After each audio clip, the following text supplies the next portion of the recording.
Okay, here's the myth. You're not going to like it, but here's the myth. God is preparing a man for you. Incorrect. Biblically speaking, the Bible says that God created Eve for Adam, not Adam for Eve. I'm going to let you sit on that for a couple seconds. God created Eve for Adam, not Adam for Eve. So the one God is preparing is you.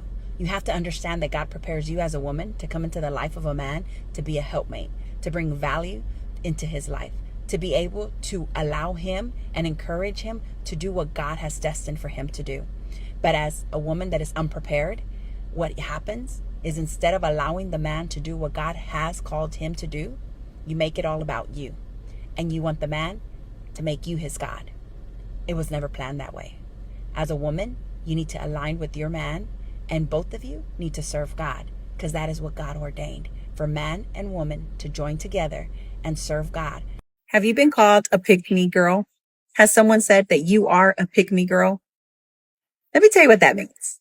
A pick-me girl is someone that people refer to as a woman who sets herself apart in front of the men so that men can know that she's not like every other woman. Hello? Yes, I'm a pick-me girl, and there's nothing wrong with that. Let me tell you why. Because in today's society, all the women are trained to believe that they don't need a man, that they're better than men, and they're better off alone. That's not me. And that's probably not you. So the society is calling you a pick-me girl. The difference is we're not doing it for male validation. We're doing it because we understand what it means to honor God, and we understand our gender role in a relationship. And not every woman is going to be okay with that.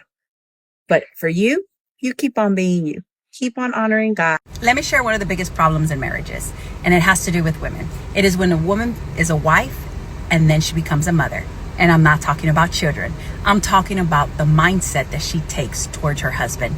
A wife is a helpmate, someone that will come alongside, encourage, and help build her husband for the good of the marriage.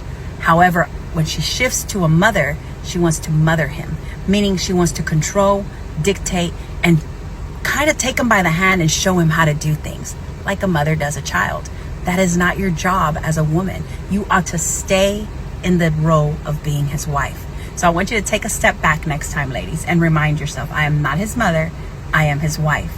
And when you say that, it is not to offend him, it is to remind yourself of your place and your role in the life of your husband. Something to think about.